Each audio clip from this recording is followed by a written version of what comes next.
상실했을 때 가장 먼저 떠오르는 치과 치료가 바로 임플란트 시술인데, 시술에 대한 두려움과 치료 비용, 그리고 긴 치료 기간 때문에 부담되는 게 사실. 치과 공포증과 치료 기간의 부담을 줄여주는 임플란트 시술이 있으니 들어는 봤나? 수면 내비게이션 임플란트. 톡톡 건강 토크. 이번 시간에는 치아를 발치한 당일 바로 음식을 씹을 수 있는 수면 내비게이션 임플란트에 대해 속속들이 알아본다. 네, 흔히 상실된 치아를 대체하는 치과 치료하면은 임플란트를 떠올릴 정도로 이제 대표적인 그런 치과 치료가 됐습니다. 그럼에도 불구하고 시술에 대한 두려움과 긴 치료 기간 때문에 차일피일 미루는 경우가 참 많이 있습니다. 네, 톡톡 건강 토크. 오늘은 환자의 부담을 덜어주는 네. 수면 임플란트와 또 내비게이션 임플란트에 대해서 자세히 알아보도록 하겠습니다. 네. 오늘 도움 말씀 주시기 위해 나오셨는데요. 네. 아름다운 차이치과 김우성 원장께서 나오셨습니다. 네, 안녕하십니까?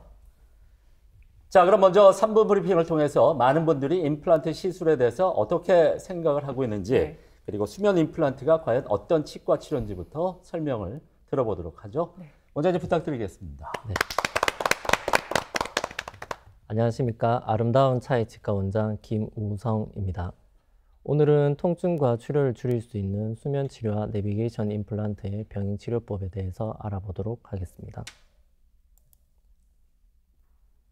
임플란트는 상실된 치아를 대체할 수 있는 치료법으로서 예전에는 금액적, 기술적인 문제로 인해서 접근이 제한적이었으나 최근에는 만 65세 이상 환자들에게 보험 임플란트가 평생 2개까지 적용되는 등 저에게 많이 친숙한 치료법으로 자리 잡았습니다. 하지만 많은 환자분들이 임플란트 수술은 많이 붓고 많이 아프고 그리고 피도 많이 난다고 생각하고 계십니다. 그리고 최종 보철물이 들어가기까지 많은 기간이 소요된다고 조금 걱정하신 경우도 많습니다. 그리고 가장 큰 경우가 수술이 두렵다고 공포감을 가지시는 경우입니다. 특히 수술에 대한 공포감으로 인해서 적절한 치료 시기를 놓치는 바람에 상태가 많이 악화돼서 나타나는 경우도 많습니다. 치과에 대한 공포심을 줄일 수 있는 획기적인 방법이 바로 의식화 진정요법입니다. 흔히 저희가 수면 치료라고 얘기를 많이 합니다. 수면 후 임플란트는 약물을 환자의 정맥으로 투여하여 가수면 상태로 유도 후 임플란트 수술을 진행하는 것을 말합니다. 이런 의식화 진정요법은 상당히 안정적인 방법으로 대부분 기억을 못하게 만들기 때문에 치료 후 환자분의 만족도가 매우 높습니다. 수면 중에는 생체 계측 신호기로 혈압, 맥박, 혈중 산소 포화도를 확인하며 진행을 하므로 매우 안정적으로 수술을 할 수 있습니다. 수면 후 임플란트의 가장 큰 장점은 수술 시의 통증, 상황 등을 기억하지 못한다는 것입니다. 공포감으로 인해 치료를 주저하다가 내원하시는 환자분들이 아주 많습니다. 이런 환자분들은 치아가 거의 다 망가지고 나서 내원하시는 경우가 많은데 이런 환자분들이 수면 후 임플란트 수술을 받고 나면 상당한 심리적인 개선이 이루어지는 것을 확인할 수 있습니다. 수면 치료를 하기 전에는 환자분께서는 진료 의자에도 앉는 것을 두려워하실 정도였으나 수면 임플란트 수술 후에는 심리적인 상태 개선으로 이후에는 일반적인 치료를 그냥 받으실 수 있을 정도로 개선된 경우도 자주 봤습니다. 그리고 수면으로 언제든지 편안하게 수술을 받을 수 있다는 심리적인 안정감을 갖고 계시기 때문에 치과 치료에 대한 공포감이 확연히 떨어진 것을 확인할 수 있습니다. 다수의 임플란트 식립이나 뼈이식, 재수술 등 고난이도의 수술이 필요한 경우 환자가 공포감을 많이 가지게 되면 시술하는 입장에서도 많은 제약이 있습니다. 저희도 사람이다 보니까 환자분이 많이 불안해하고 떨게 되면 조금 더 거기에 신경을 쓰게 되고 정확하고 빠르게 수술하는 데 있어서 많은 제약사항이 있을 수 있습니다.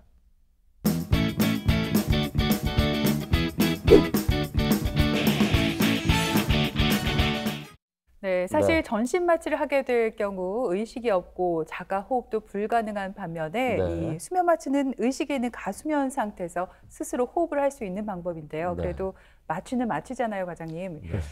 그렇다면 마취 전에 주의해야 할 사항들도 있을 것 같습니다. 또 수면 임플란트를 하는 날 감기에 걸렸다면 또 미룰 수밖에 없겠네요. 네, 환자의 전신 상태에 따라서 수면 치료가 미뤄질 수도 있습니다.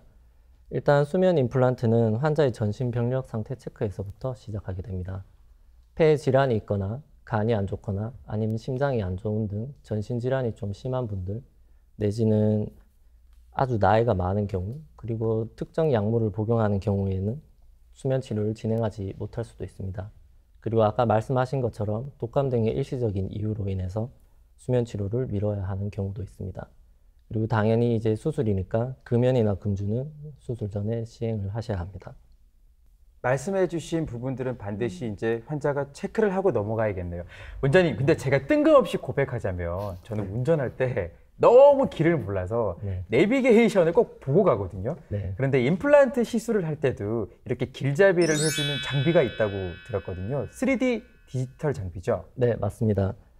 내비게이션 임플란트란 컴퓨터상에서 모의 수술을 한 뒤 거기서 최적의 식립 위치와 각도를 찾은 후 환자에게 그대로 임플란트를 식립하는 방법입니다. 위 사진에서 볼 수 있듯이 임플란트는 이미 상실된 치아 그리고 보존할 수 없는 치아를 대체할 수 있는 훌륭한 방법입니다. 그리고 좌측 사진과 우측 사진을 비교해 보시면 아시겠지만 심미적으로도 훌륭한 결과를 얻을 수 있는 방법입니다. 임플란트 초창기에는 환자분들이 식사를 하는 그거를 해결해 주기 위해서 임플란트가 나왔기 때문에 거기에 집중된 면이 있었습니다. 당연히 심미적인 요건이나 환자의 통증, 출혈 이런 거는 관심이 상대적으로 덜하는 경향이 있었습니다. 그러나 최근에는 임플란트의 성공만을 따지는 것이 아니라 아까 말씀드린 수술 시간, 통증, 출혈을 줄이는 것뿐만 아니라 심미성 개선 등 다양한 요구가 나타나고 있습니다. 이런 종합적인 사항들을 정확하고 빠르게 해결하는 것은 쉽지가 않습니다. 일반적인 방사선 사진만으로는 3차원적인 뼈의 상태, 그리고 신경관과 같은 해부학적 구조물을 정확한 위치를 파악하는 데는 한계가 있습니다. 그리고 sul자가 미숙하거나 다수의 임플란트를 동시에 식립하는 경우에는 정보를 얻는 데 많은 제약이 따릅니다. 이 경우 3D CT를 이용하게 된다면 수술 전에 미리 환자의 뼈 상태, 그리고 신경관과 같은 해부학적 구조물을 미리 위치를 파악하고 그곳을 피해서 수술을 진행함으로써 좀 더 안전하고 빠르게 수술을 진행할 수 있습니다. 내비게이션 임플란트는 이 3D CT를 바탕으로 진행을 하게 됩니다. 내비게이션 임플란트의 장점으로는 먼저 정확한 위치 및 각도의 식립을 할 수 있다는 것입니다. 3D CT 데이터를 기반으로 하기 때문에 미리 환자 입안에서 수술하기 전 컴퓨터상에서 모의 수술이 가능하기 때문입니다.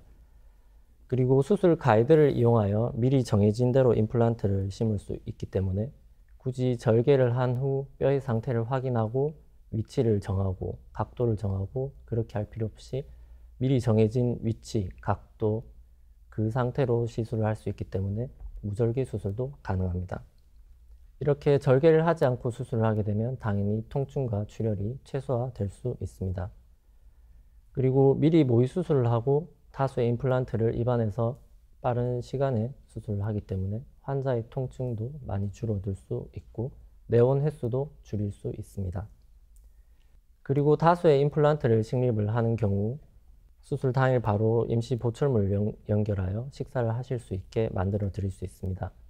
수술 후 치아가 없는 경우 일상생활 그리고 대인관계에 있어서 많은 제약이 따르게 되는데 수술 당일에 임시 보철물을 제작을 시작을 하게 된다면 최소 7일에서 열흘 정도 걸리게 됩니다. 이 기간 동안 환자는 식사에 제약사항도 있게 되고 그리고 사회생활을 하는 데 있어서도 많은 제약을 받게 될 것입니다.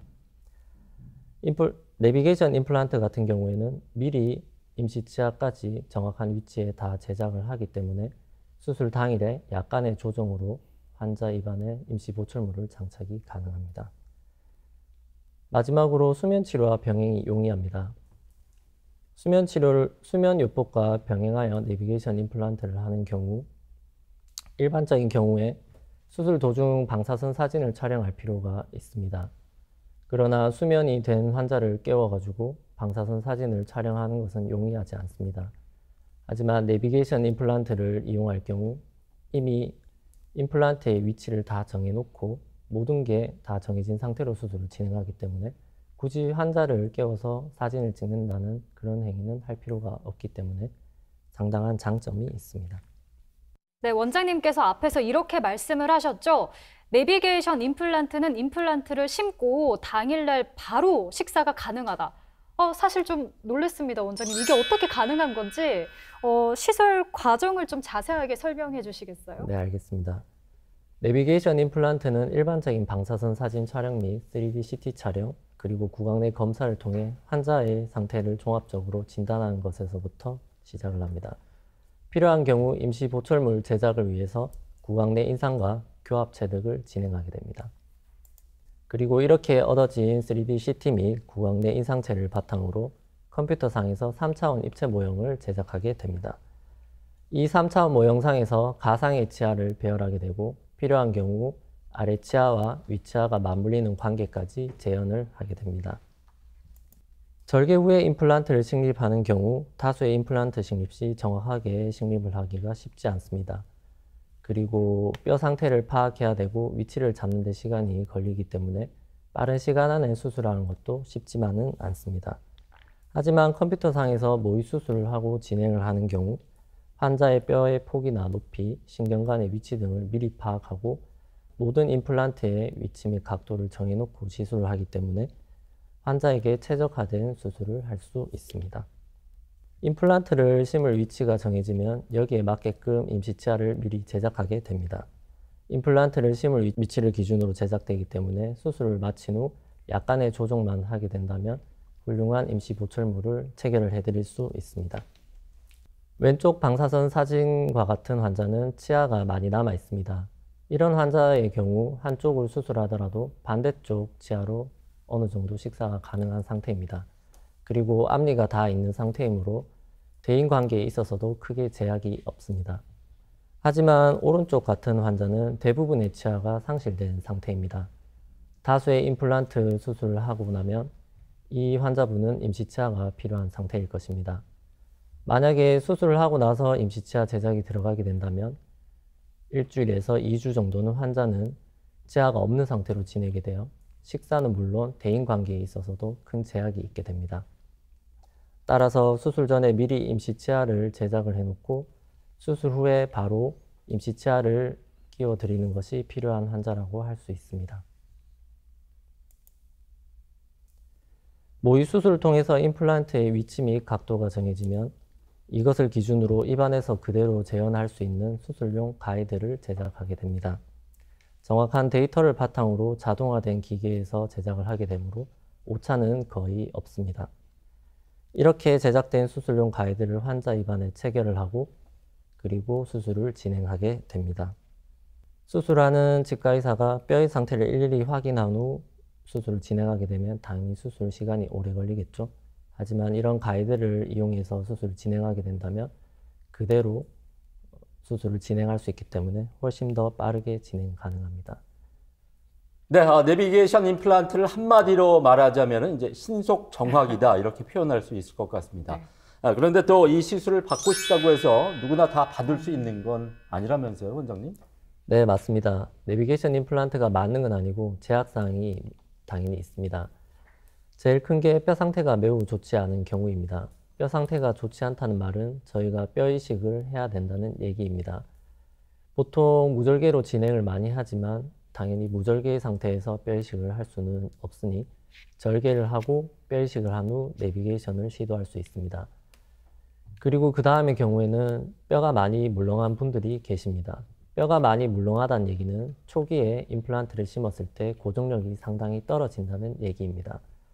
일반적으로 저희가 내비게이션 임플란트를 하고 그날 바로 임시 보철물을 해드리지만 뼈가 물렁한 상태에서 식립된 임플란트는 그 씹는 힘을 버틸 수가 없습니다. 그래서 잇몸 밑으로 임플란트를 숨겨 놓은 다음에 임시 틀니 같은 것을 사용하게 됩니다. 그리고 수술용 가이드를 입안에 넣고 저희가 시술을 하기 때문에 입을 잘 못 벌리는 경우는 가이드를 낀 상태에서 수술용 드릴을 넣을 수가 없습니다. 그래서 입을 잘 못 벌리시는 경우에는 수술에 제약이 있을 수 있습니다. 원장님 그런가 하면 주변에 이제 어르신들 보면 임플란트를 이제 한두 개가 아니라 여러 개를 또 식립을 해야 되는 경우도 있고 그리고 무엇보다도 이제 고혈압이나 이제 당뇨병 같은 이제 기저질환이 있는 어르신들이 많잖아요. 그러면 이제 어르신들의 또 부담을 좀 줄이기 위해서 내비게이션 임플란트랑 수면 임플란트의 좀 콜라보가 혹시 가능하면 좋을 것 같은데 가능할까요? 네, 당연히 가능합니다. 아까 말씀드린 것처럼 고령의 환자들은 수술 시간을 많이 줄일 필요도 있고 절개를 될 수 있으면 안 하는 방향으로 가는 것이 상당히 도움이 됩니다. 이런 경우 수면과 내비게이션 임플란트를 병행하게 된다면 환자의 통증과 출혈을 줄일 수 있고 수술의 정확도를 증가시켜 시간도 많이 감소시킬 수 있습니다. 수면과 내비게이션 임플란트의 병행이 필요한 경우는 가장 큰 경우가 치과 치료에 대한 공포가 심하신 분입니다. 그리고 구역질이 너무 심하신 분, 여러 개의 임플란트를 한꺼번에 심어야 하는 경우, 수술 시간을 감당하기 어려운 분, 그리고 뼈이식 재수술 등 고난도 수술을 받는 분, 당뇨, 고혈압 등 전신질환이 있는 분에 많은 도움이 될 수 있습니다. 네, 수면 내비게이션 임플란트 시술이 필요한 경우들을 먼저 살펴봤습니다. 이번에는 원장님, 실제 환자 사례를 통해서 어떻게 시술이 이루어지고 있는지 좀 더 구체적으로 설명을 좀 해주시죠. 이 환자는 치과 공포증이 너무 심하여 제대로 치료받지 못하고 방치했던 환자입니다. 더 이상 식사가 불가능하여 큰 마음을 먹고 본원으로 내원을 하셨습니다. 공포증이 너무 심했기에 최소한의 횟수로 치료를 받기 원하셨고 수술 후의 통증도 많이 무서워하셨습니다. 수면 후에 임플란트 내비게이션을 하는 것을 계획을 하였고 수술 당일 발치 및 신경치료 그리고 임플란트 수술까지 마무리하였습니다.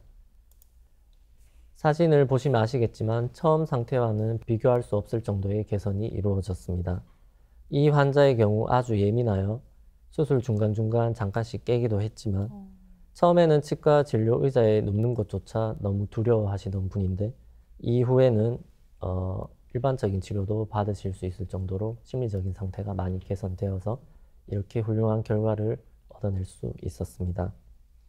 환자가 힘들어하면 수술을 하는 입장에서도 신경을 많이 쓰느라 빠르고 정확하게 시술을 하기 힘들지만 이와 같이 힘든 케이스에서도 수면을 통해서 정확하고 빠르게 시술을 마무리할 수 있습니다.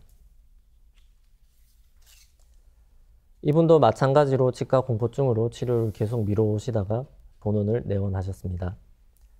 마찬가지로 수면 후 다수의 임플란트를 식립하였습니다. 어금니의 회복으로 식사를 하실 수 있게 되었을 뿐만 아니라 사회생활 중에서 어금니가 없고 앞니가 보기 싫어서 불편함을 겪었던 것에서도 벗어날 수 있었습니다. 세 번째 증례입니다. 이 환자의 경우 구역질이 너무 심하고 공포증도 있는 환자였습니다. 앞에 증례와 같이 다수의 임플란트를 하루 만에 다 식립을 하였고 식사도 문제였지만 앞니가 많이 빠져가지고 이를 감추느라 잘 웃지도 못하였다고 하십니다. 이런 상태가 수술 후에는 깔끔한 상태로 바뀌었습니다. 많은 사회생활에 제약을 갖고 계시던 분인데 최종 마무리 후에는 식사는 물론 사회생활에 있어서도 좀 더 자신 있게 할 수 있다고 하셨습니다. 마지막 환자입니다. 이 환자도 이전 환자처럼 먼 거리 때문에 수술 당일에 임플란트 식립을 하루 만에 다 마무리한 환자입니다. 신경치료 임플란트 수술까지 다 깔끔하게 마무리가 된 것을 볼 수 있습니다. 네, 이렇게 원장님 설명을 잘 들었는데요. 듣다 보니까 궁금한 게 한 가지가 생겼거든요. 내비게이션 임플란트를 하면 최종 마무리까지의 이 기간도 좀 단축을 시킬 수가 있을까요? 임플란트가 최종 마무리되는 것은 임플란트가 환자 뼈에 완전히 붙는 것을 의미합니다. 그러나 이 뼈에 붙는 것 자체는 환자의 치유력에 의해 좌우가 되는 것이므로 내비게이션 임플란트를 한다고 해서 이 기간 자체를 획기적으로 줄이는 것은 불가능합니다.